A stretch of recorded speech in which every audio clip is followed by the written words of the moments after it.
Welcome to Lithi-Zim.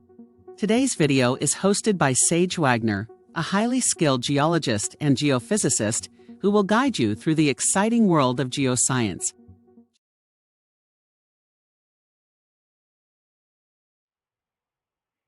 What's up, guys? Sage Wagner here.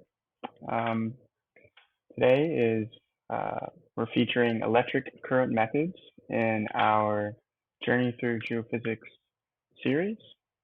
Going to get started here, where I'm going to be reading through our trusty field geophysics book by Milsom and Erickson. So, electric current methods. I would say that they open this book by keeping this separate from electrical resistivity methods and electrical magnetic methods. So this is kind of the primer to help understand those upcoming chapters. And so this is kind of the overarching chapter which breaks down some of the ideas. Thus, it's general considerations. Many geophysical methods rely on measurements of the voltages or magnetic fields associated with electric currents flowing in the ground. Some of these currents are natural, being sustained by oxidation reduction reactions in the subsurface. This is also called self-potential methods, or by variations in ionic spheric and atmospheric magnetic fields. And they are referencing magnetotellurics in that case. The currents used in resistivity, induced polarization, and most electromagnetic methods are generated artificially. Currents can be made to flow in the ground by direct injection, by capacitive coupling, or by electromagnetic induction. So I think it's important to distinguish those two. So let's take a look. So what exactly do they mean by that? I'm gonna do a quick search here. I understand induction perhaps is more of like a air coupled instrument, whereas capacitive coupling perhaps you're actually connecting something. So let's take a look here. Ask ChatGPT. Both mechanisms for transferring electrical signals or power between two separate circuits without a direct electrical connection. However, they operate in distinct principles and have specific applications. Okay, so capacitive coupling. Based on the electric fields between conductors, capacitive coupling employs a capacitor to transfer energy between circuits. And this is in comparison to inductive coupling, which operates on the principle of electromagnetic induction, where a changing current in one coil induces a voltage in another coil. So I think this is more referred to electromagnetic methods, whereas capacitive coupling is more of the resistivity methods. The term galvanic is used where currents are either capacitively coupled or injected via electrodes. Methods using the second approach are usually referred to as direct current, or DC, even though in practice the current is reversed at intervals. You can see here we have the intervals. There's also the capacitively coupled resistivity, CCR. And it also, basically it's comparing the frequencies between DC and what they're calling CCR. In EM surveys, the currents are driven inductively by time-varying magnetic fields. Okay, that's kind of what we said before. Because all electrical methods respond to the same intrinsic properties of materials, and because of overlap between them, and because what is noise in one type of survey may be signal in another, that's kind of fun to think about. The basic electrical concepts are all introduced in this chapter. Okay. So chapter 6, the next chapter, DC CCR methods, looks like SPIP, chapter 7, 8, and 9, EM. So we're starting, kind of generally speaking, and working our way to more of the kind of more complex methods. So as you guys may know, resistivity and conductivity are intrinsically related. And so let's see, this is just kind of some introductory stuff. Conduction is most other types of rocks is by ions in the pore waters, and electrical methods are important. Okay, so at the end of the day, this is all related to Ohm's law. V equals IR. So we go a little bit deeper into these calculations. And let's see what we can find. Geophysicists working with galvanic methods generally talk about resistivity, while those working with induction methods talk about conductivity. Remember, they're, as Ohm's law implies, inversely proportional, inversely related. Let's see, let's take a look at this table here. Basically, as we can see, I guess this is a means to come up with the kind of like the total dissolved solids of water using temperature resistivity. So that's not exactly super helpful. Okay, we can see here we have a reference to Archie's law. I think I was introduced to Archie's law in our oil and gas class, maybe hydrogeology, and that kind of basically comes up with the porosity of a material. Let's see. So yeah, we're still talking about Archie's law. Maybe not super important to necessarily dive into that quite yet, but apparent resistivity can be important. So this is a single electrical measurement, which tells us very little.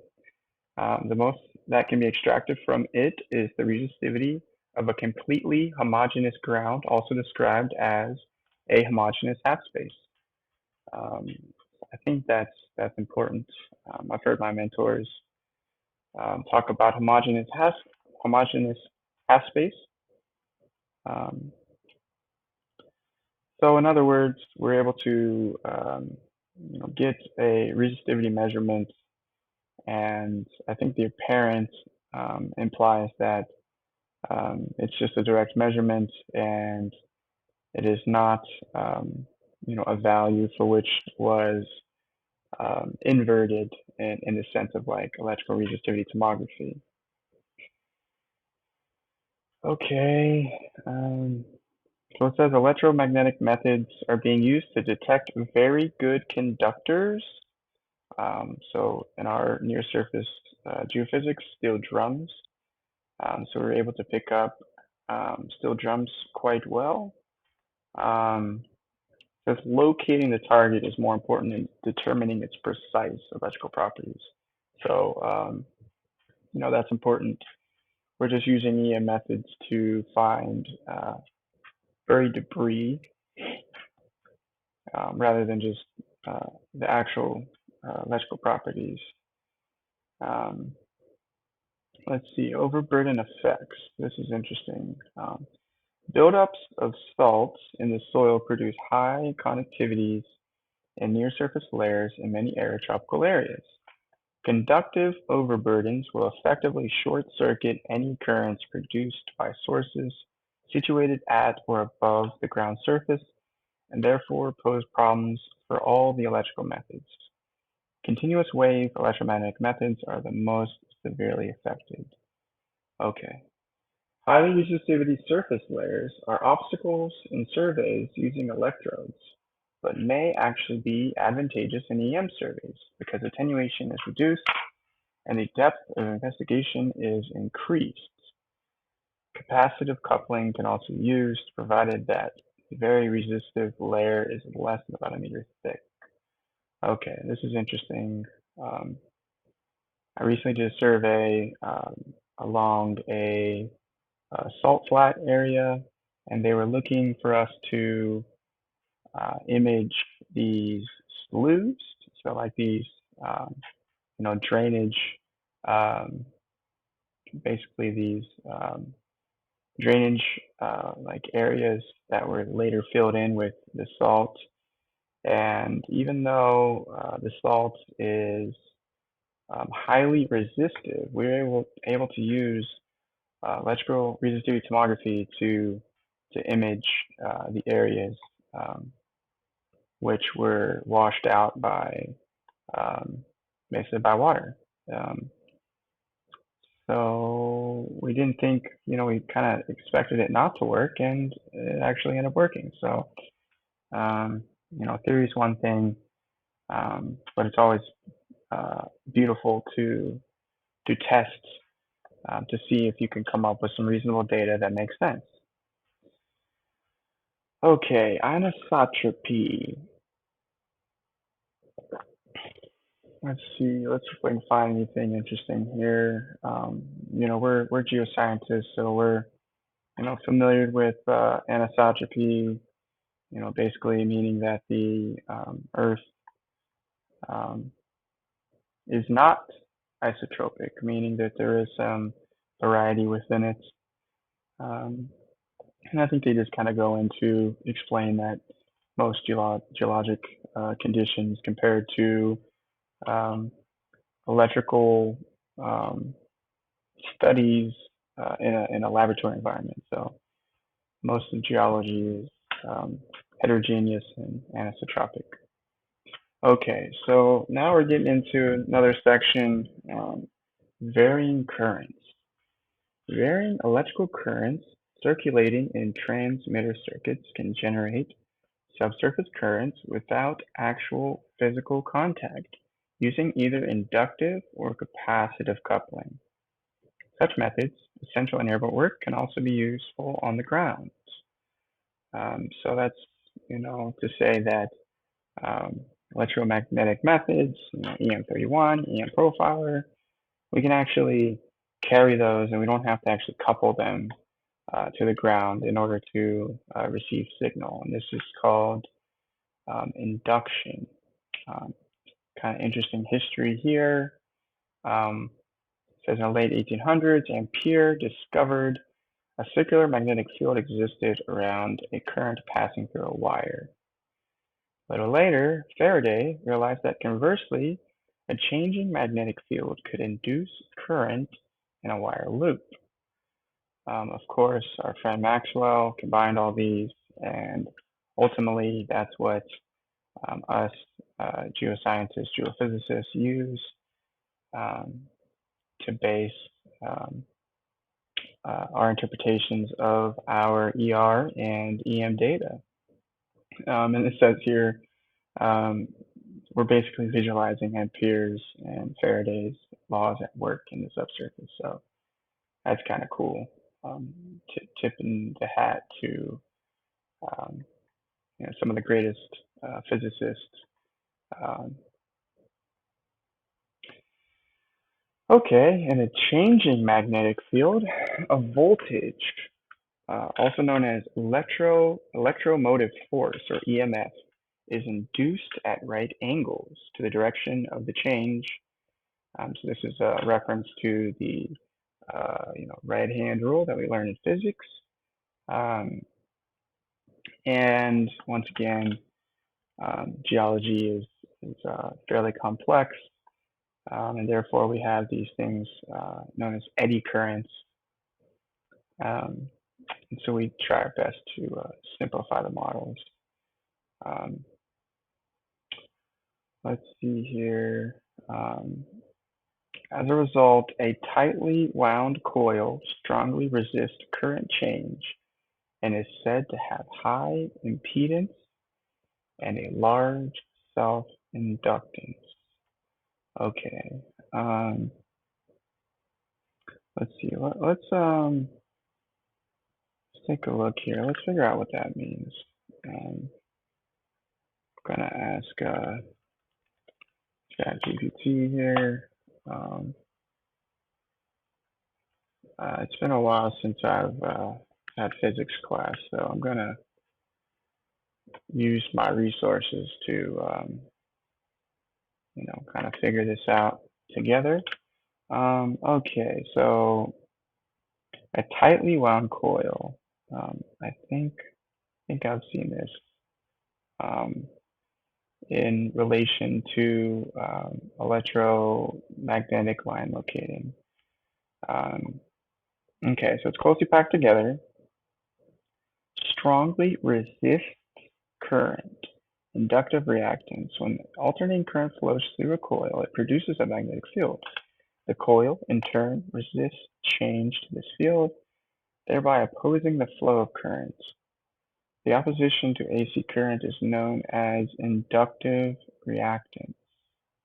Okay, that's inductive reactance. Impedance is a measure of how much a circuit element opposes the flow of current. Right, so this is kind of impedance. I think of it as, it's kind of like a resistance. I think that's RCL circuit theory, right? I think that's what we're talking about here. Once again, it's been a while since I've taken physics. So large self-inductance. Self-inductance is the property of a coil that quantifies its ability to induce EMF. It is denoted by L and measured in henries. Okay, so maybe impedance. Okay, maybe that's the L in RCL theory. In summary, a tightly wound coil is designed in such a way that it exhibits higher impedance and larger self-inductance. It enhances its ability to resist change, particularly in alternating currents and circuits.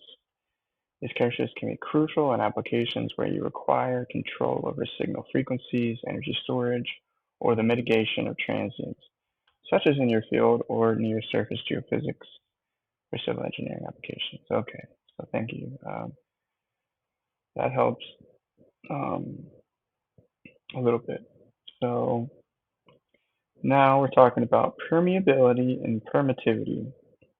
Electrical conductivity and resistivity are adequate for describing the ways in which charges move in conductors in response to steady fields. With varying fields, other factors become important, and Maxwell's constitutive equation describes how materials respond to the fields that constitute an electromagnetic wave. Permittivity describes how constrained charges move in response to an electric field. I think this is kind of what we're talking about for GPR, kind of the dielectric constant.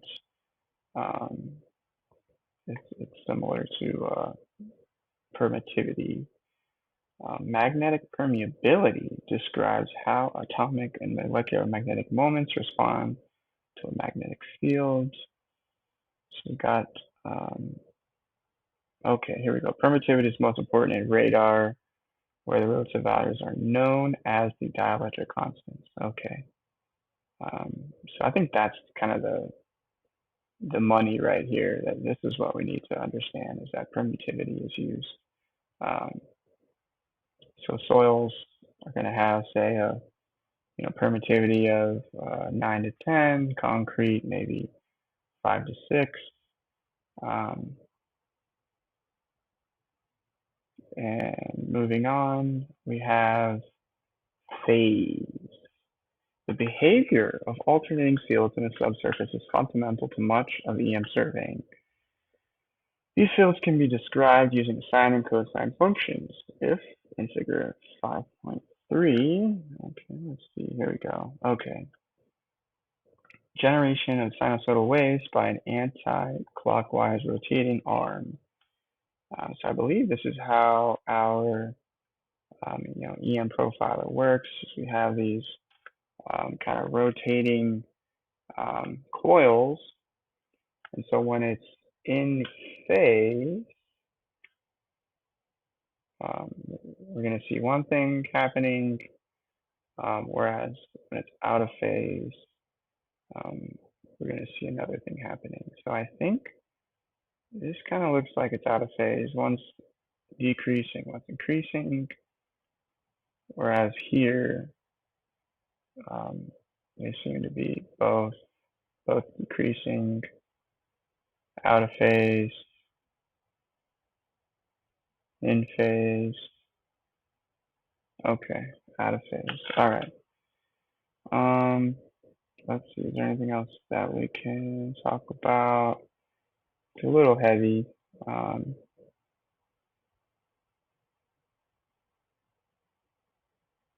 equations that aren't necessarily. I'm not a. It's important to understand the math and that the math checks out, but we're application focused, so we really just want to get kind of the main proponents of what we're trying to talk about. And this says, in EM surveys, the induced currents and their associated secondary magnetic fields differ in phase from the primary field and can therefore be resolved into components that are in phase and 90 degrees out of phase with the primary. The out of phase component can also be described as being in phase quadrature with the primary signal. Okay, so phase quadrature, out of phase.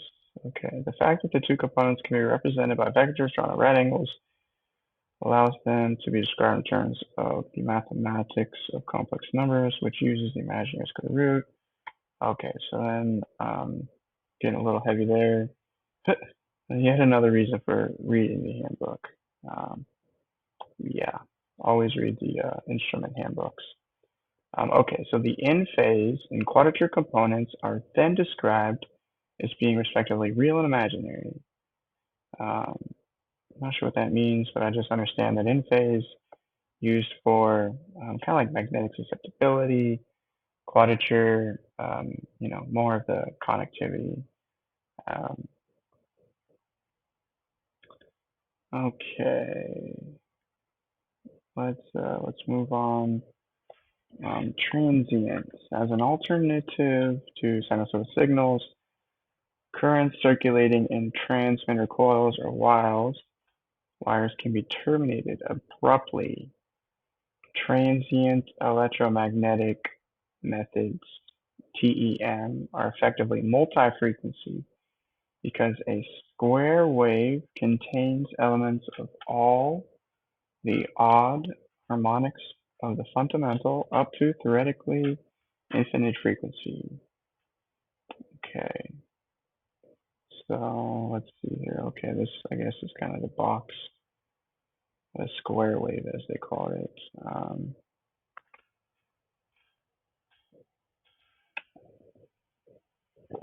Depth penetration. The currents that electromagnetic fields cause to flow in nearby conductors extract energy from the fields and therefore reduce penetration. The attenuation of a planar alternating wave in a continuous conductor obeys an exponential law governed by an attenuation constant. Okay. So once again, we kind of dive deep into the math. The wavelengths of electromagnetic waves in Earth material are approximately equal to the skin depths. Figure 5.5. Okay, yeah, so this is important. And so as we can see here, let's see, we got skin depth on our y-axis, ohm meters on our x-axis. So essentially, the skin depth increases as our frequencies become lower, right? So the lower our frequency, the deeper our skin depth, and that makes sense. You know, that's similar to ground penetrating radar, where the 350 hybrid stack can see much deeper than a 900 megahertz. Okay. So, yep, we basically just explained this. And that's it. So that was meant to just kind of be a primer on kind of the more physics heavy stuff. We're going to proceed with going into the electrical resistivity methods. Thank you, everybody. It's been a pleasure, and I hope you enjoy. Please like, subscribe, comment. Let me know what you guys think.